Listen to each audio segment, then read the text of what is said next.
So this chapter is about neural networks.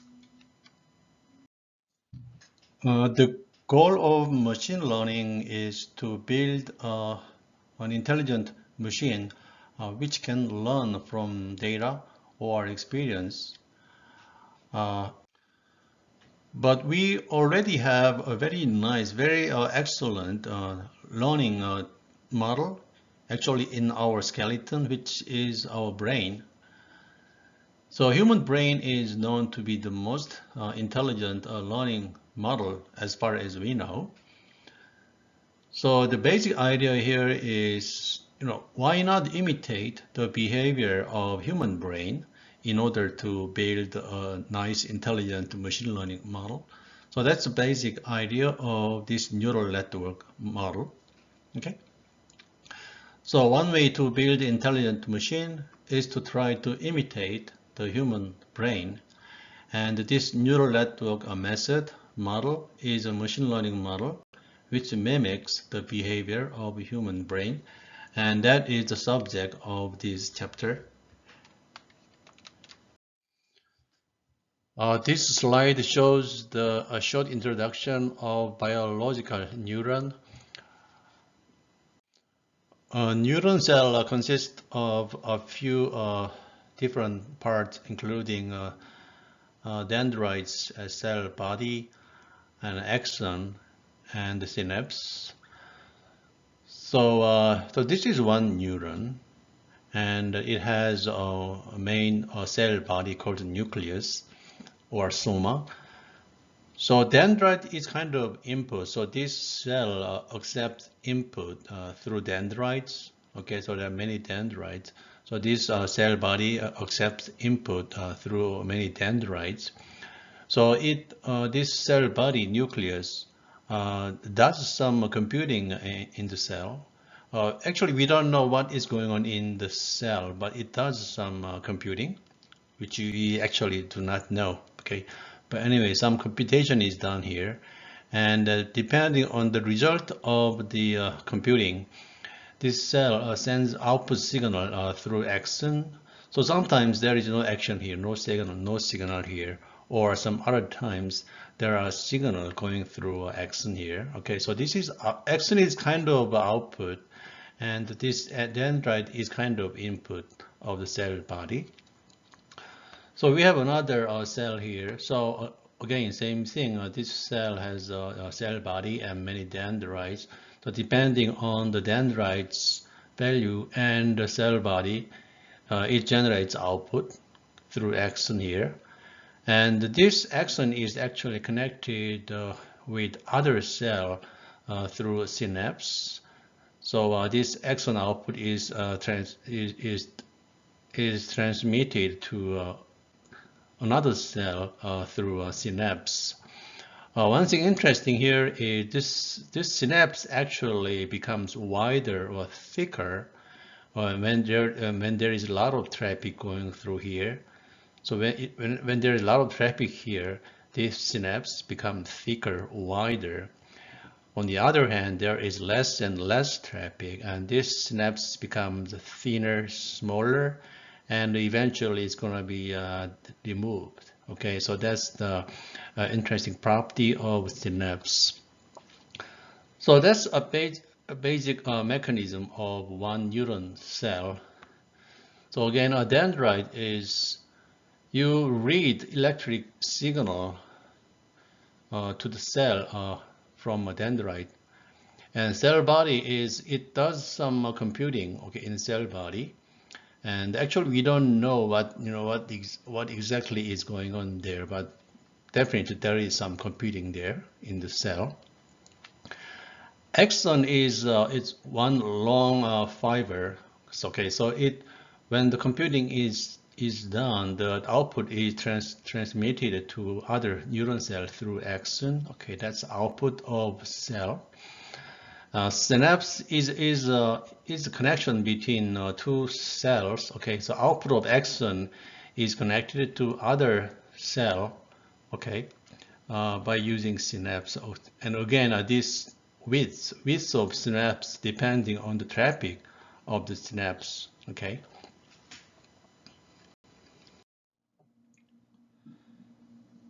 So our brain contains many neuron cells, and these neuron cells are interconnected with each other in a complex way. And actually, the knowledge we have in our brain depends on the topology or structure of network in our brain. So that is our brain network. So in neural network algorithm, then you're gonna use this model to imitate the behavior of real neuron like this. Okay. So again, I said the neural network imitates the behavior of a neuron cell. Okay. So this is the model we're gonna use in neural network algorithm, which mimics the behavior of this. Okay. So let's take a look at these two and see some similarity between these two. So in neuron cell, it has many dendrites. Dendrites is kind of input. It has many dendrites, okay? And we have a nucleus. And in nucleus, it does some computing. We don't know exactly what is going on in nucleus, but we do know that there's some computation there, right? So after the computation is done, it generates an output signal through axon, okay? And it's transferred to other neuron cell, right? And another thing is for each dendrite, okay, and this synapse becomes wider when there are a lot of traffic here, okay? Or if there are less and less traffic here, and this synapse becomes thinner and thinner, eventually it's going to be removed, right? That's what happens here in neuron. So again, this is the computational model you're gonna use in neural network, okay? And we have neuron cell has many dendrite. Dendrite is kind of input, so we have many inputs, x1, x2, xn. And for each dendrite, it has synapse, and the synapse has its own width, right? Some synapses are wide, some synapses are thin, okay? So this width, okay, is represented as weight here, okay? So each input has its own weight, just like each dendrite has its own synapse width, I'm sorry, okay? So in nucleus, it does some computing. So we have a function, whatever it is, we have some function here, okay? Using the value of this. So this value is actually, each input is multiplied by weight, okay? Each input is multiplied by weight. And the summation of all these values, okay? So summation of the multiplication between weight and input, okay? So this is given as an input, okay, as an input of function, input of this, okay? So we apply this f function here and generate output like this. So this is the final output of this computational model. So that's how it works, okay, in this computational model in neural net. So there are some similarities and some non-dissimilarities, but it works pretty well actually. Okay, so this is actually so anyway, we're gonna use this model in neural net. Okay. By the way, this f function is called activation function or output function, but these days people call this activation function more often. Okay. So this artificial neural net is composed of processing elements. So this model is sometimes called a processing element, or sometimes called a node. So whatever you call, you can call it processing element or a node or whatever. Okay. So it's composed of many processing elements, and it's organized in different ways to form the network structure. So again, in neural net, it has it has many of these, and these are interconnected in a special way. Okay, so each element receives input, and it processes input and delivers single output. Okay, so it processes input using a function, whatever it is, and generates a single output. So input can be raw input data or output of another element. So this input can be just raw data, or this input can be output of another's element, processing element, right? Again, the output, okay, the output of this processing element can be a final output, or this can be input of another processing element. Okay, so that's how it works. So finally, this is the computational model we're going to use in neural net. Okay, and it takes many inputs. Each input has its corresponding weight, and it applies a function here using this value and generate one output. Okay. So in the previous slide, we have seen the computational model called the processing element, or node, you're going to use in neural network algorithm.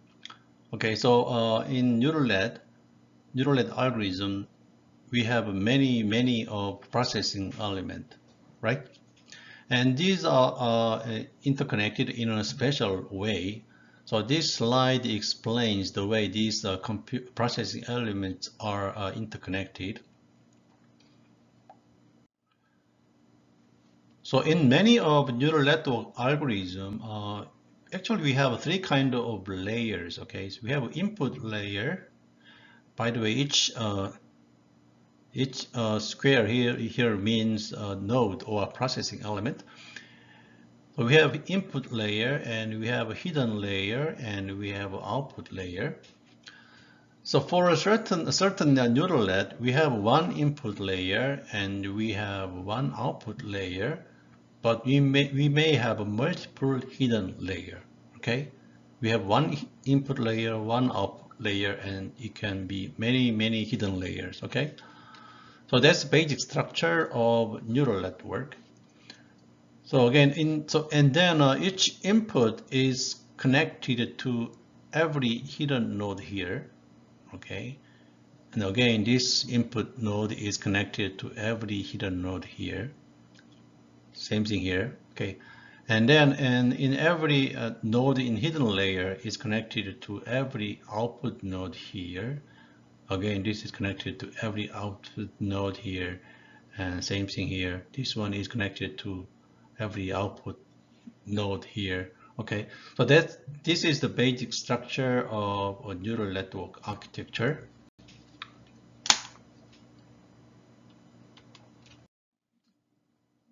This shows an example of neural net structure. Again, we have an input layer. Again, there is only one input layer, and there can be many hidden layers. In this case, we have 3 hidden layers, and we have one output layer. And also each input layer, each input node here is connected to every hidden node. And again, this input node is connected to every hidden node.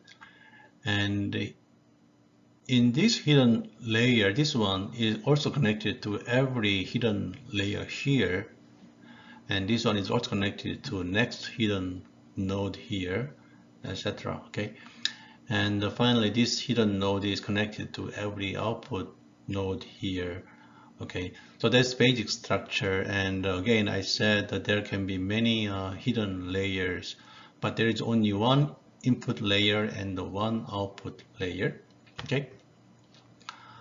By the way, some networks do not have a hidden layer. Okay, some network has input layer and output layer, no hidden layer. Okay, so that network is called a perceptron network, and which will be covered the following slide. Okay, and then in some other neural network, we have many hidden layers, like maybe hundreds of hidden layers, and these networks are called the deep learning. Okay, so there are many different kind of neural network. But anyway, we have one input layer, one output layer, and the multiple hidden layer.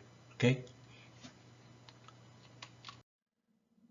Okay, now let's begin with the first neural network model called the perceptron.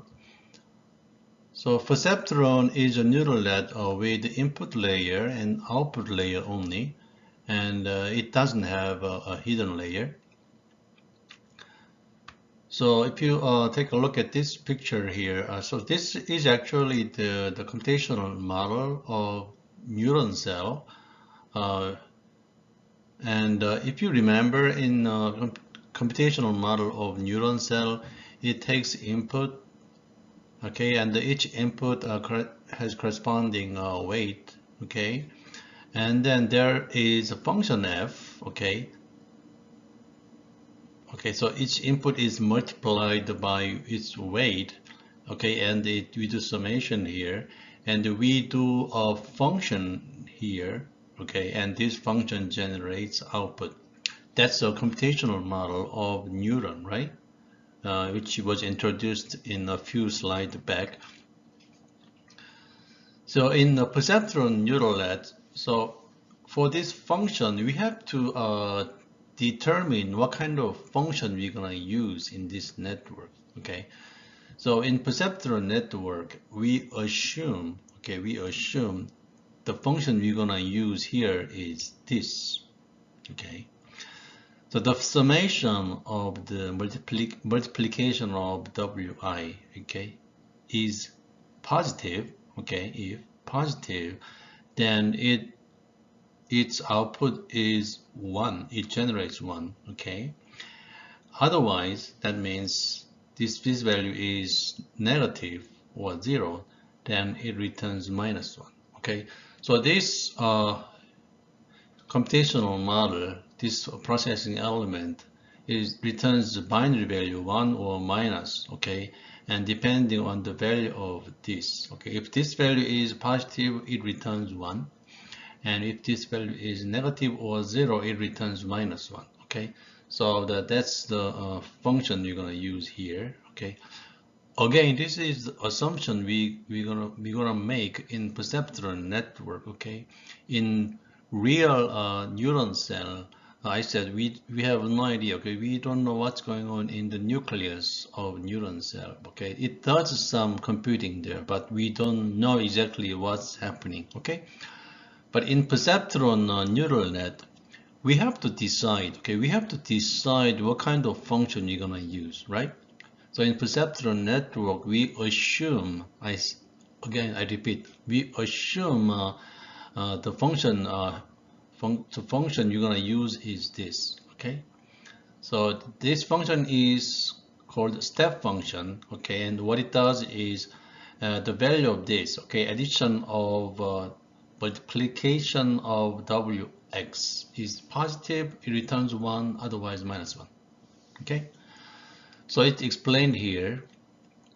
Given real valued inputs x1 through xn, the output, okay, output of this processing element is 1, okay, if its summation is positive, otherwise it returns -1, okay?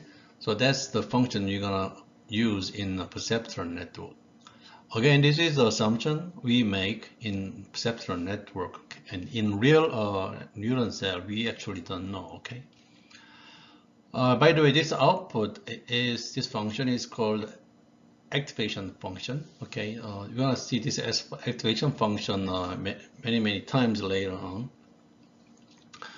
So anyway, this perceptron takes a vector of real valued inputs like this, and calculate a linear combination of these inputs like this, okay?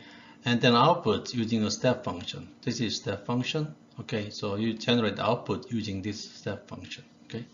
The reason why this is called step function is it looks like a step, okay? So this value, this one here, This one is positive, it returns 1, okay? And this value is negative, it returns -1, okay? So this is the shape of the function, and that's why it is called a step function. So this is called the perceptron network, okay?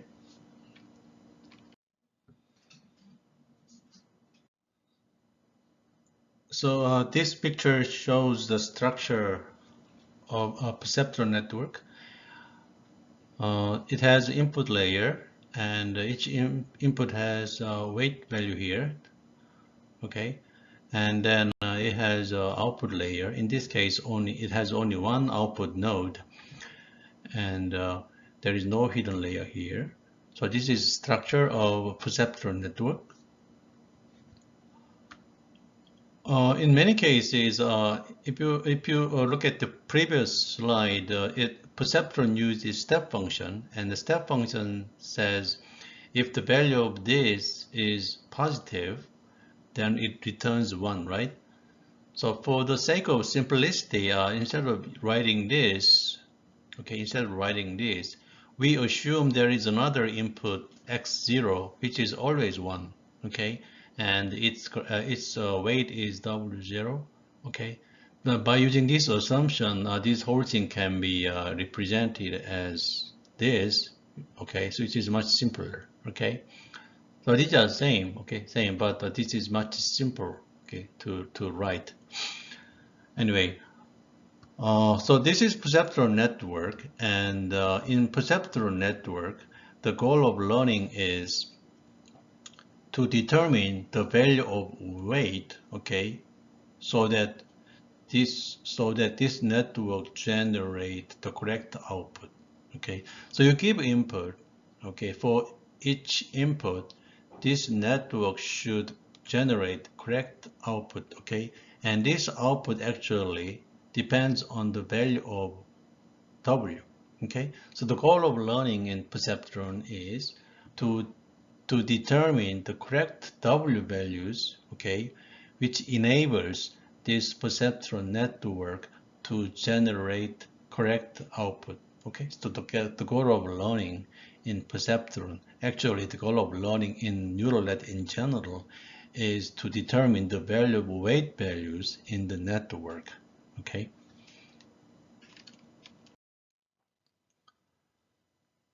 So perceptron network uses the following activation function or output function, right? And again, this neural network, including perceptron, is a classification algorithm. Okay, so classification algorithm means what? Classification algorithm means if you have new data, then you classify the new data as one of the predetermined class label. Okay, so for example, in this case, suppose we have two class label, 1 or -1, okay, and then we have new data, okay, these are input value of new data, x1, x2, xn, okay, and the goal of this perceptron network is to predict the class value of this new data, okay, to decide whether it is 1 or -1, okay. And the way it works in perceptron is using this input data, new data, you compute this, okay, and if this value is positive, the output is 1, okay. Otherwise, if this is less than 0, it returns -1, okay. That's how it works in perceptron. So if you look carefully here, this one here actually is a linear line, okay. And in this particular case, this is a linear line in n-dimensional space, right? So in a two-dimensional case, for example, okay, this one here is a line like this in two-dimensional case, right? So if you have a new data, okay, and compute this, okay, and this value turns out to be positive, then that means that new data is above this line, okay, and then the algorithm perceptron returns 1. So it means every value above this line is 1, okay, in this case plus. So otherwise means this value is negative, right? So this value is negative means the new data is below this line, okay? So every data below this line is minus, okay? Minus 1. So that's what it means here. So perceptron is basically this linear line. So perceptron can be represented as a linear line like this, okay? This is two-dimensional case. So in n-dimensional case, it's going to be a linear hyperplane, okay? We cannot visualize n-dimensional space, okay? So anyway, that's why this perceptron is called linear classifier. Linear classifier means this algorithm can be represented as a linear line, okay? That's a definition of linear classifier. So that's what I said here. Perceptron outputs 1 for instances lying on the side of hyperplane above the line, okay? And it outputs -1 for instances below the line, okay? So that's how it works in the perceptron. It is line, okay, and every data above the line is 1, but data below the line is -1, okay? That's perceptron, that's linear classifier. In this case, we cannot solve this problem using a perceptron because, again, perceptron is linear line, and we cannot separate this plus and minus using linear line. We're going to talk about this a little later on, okay?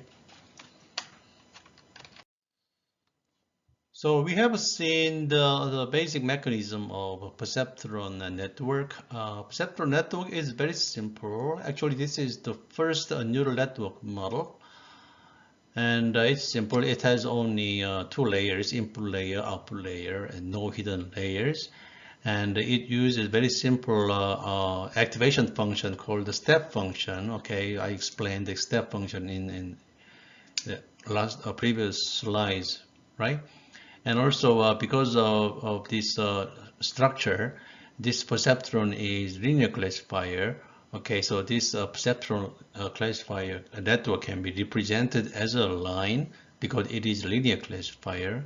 Okay, so this model is very simple, okay, and very straightforward model.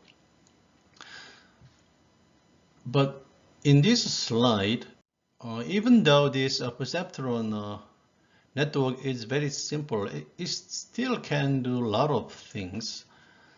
So in early days when this perceptron was first proposed, I think it's 1950 or something, okay.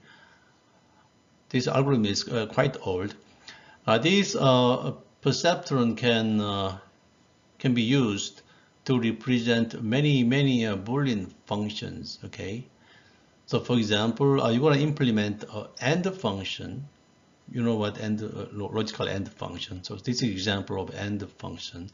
Suppose we have 2 input, x1, x2, x1, 2 variable, whatever, x1, x2. This is table of AND function, right? So 0, 0, it returns -1. 0, 1 means -1. 1, 0, -1. And 1, 1 is 1. We can say 0 is false, 1 is true, okay? So this is a table for AND. And actually, using a perceptron network, we are able to implement this AND table using perceptron network. So again, this is a perceptron network model. I said in previous slide, perceptron network is a linear line, right? So this is the shape of a linear line, okay, for the perceptron using these 2 variables. So W0, W1, X1, W2, X2. So the goal of learning in neural net is what? The goal of learning in neural net is to determine the value of weight, okay? I mentioned this in a few slides back. In neural net, the goal of learning is to determine the value of weight, to determine weight values in the network, okay? Same thing in perceptron. So goal of learning here is to determine these W values, okay, to determine these weight W values, which makes the network generate correct output. Okay? Let me repeat. The goal of learning in perceptron, actually the goal of learning in neural net in general, is to determine the correct W values, which makes the network generate correct output, correct answer. Okay. So in this case, let's say this W0 is minus 0.8, W1 is 0.5, W2 is 0.5. Okay, then using these weight values, right? And then if you, for each table here, for each input, you plug these values in here, x1, x2, and this is summation of xw, xi, and this is minus, right? So the output is -1. Using this input, you plug these in this formula here. So summation is -0.3, but this is negative, so output is -1. Same thing here. But in this case, input is 1, 1, so plug in here 1, 1, so summation is 0.2, which is positive, so the output is 1. So if you look at this, to compare these two, using this the perceptron network, this output, okay, this output is exactly same as the output of AND table, right? So by doing so, by assigning the weight values like this, we can implement the AND function, okay, like this. Okay, so again, the conclusion is using a perceptron network, we are able to implement AND function. Actually, we can implement many other Boolean functions using perceptron network. So perceptron network is very simple, but still it can do a lot of things, including it can represent many Boolean functions. This is one of the example.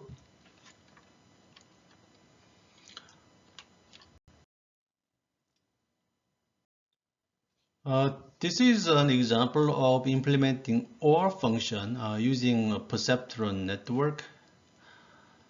So again, this is the table of OR function. Okay, 0, 0 is -1, and 0, 1 is 1. Okay, so again, 0 means false and 1 is true. Okay, so this is OR table, OR function. So again, this is the perceptron line, right? So if you give W0 to be -0.3 and W1 becomes 0.5, W2 becomes 0.5, like this, then for each value here, if x1, x2 is 0, 0, you plug this in here, then the summation is -0.3, which is negative. That means output is -1. And if input is 0, 1, you plug this in here, then summation is 0.2, which is positive. That means output is 1. Same thing here. This is positive, so this output is 1. Summation is 0.7. This means output is 1, right? So using this perceptron network, okay, this output is exactly same as the table of OR function, right? So by doing so, by giving the weight values like this, we are able to implement the OR function, okay, like this, okay. So actually, this is the line for this perceptron network. Okay, this perceptron network is linear line. I said perceptron is linear classifier, linear line, okay. So this was the example of implementing OR function using a perceptron network.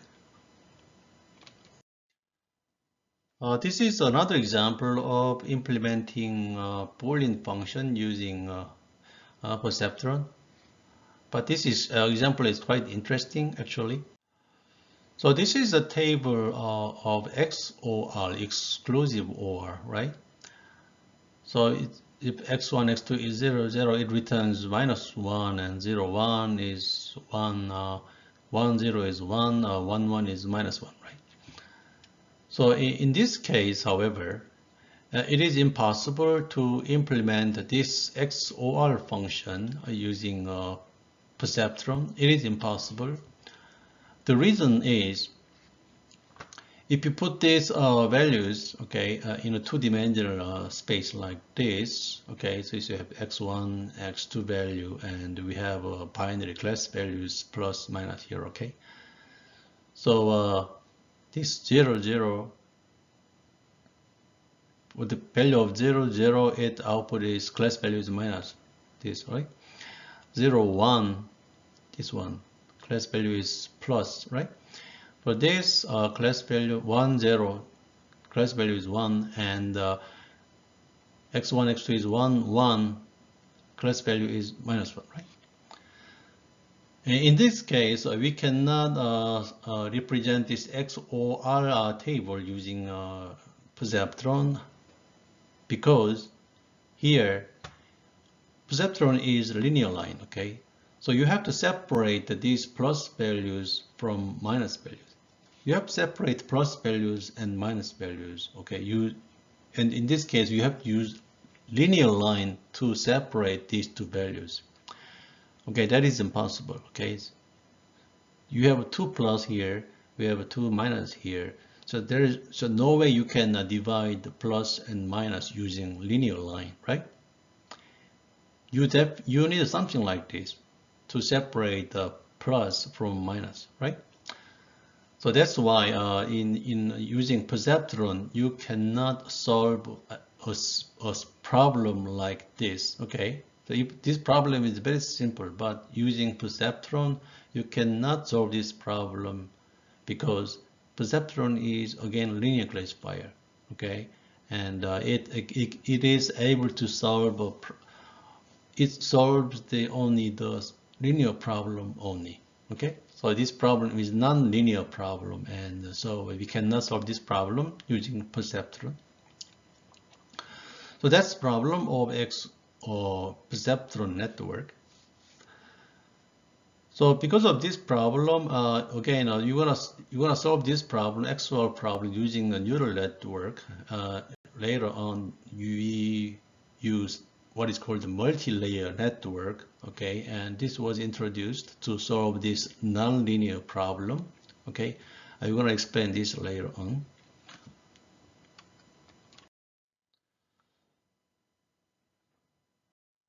So we have seen the basic mechanism of perceptron network, and we also have seen some example of implementing Boolean functions using perceptron network. And this perceptron network was quite popular actually when it was proposed, I think back in 1950 or 60 something. Okay, so they even have a TV program show called Perceptron. Okay, it was people so this was very smart program. Okay, and it is like our human brain. Okay, anyway,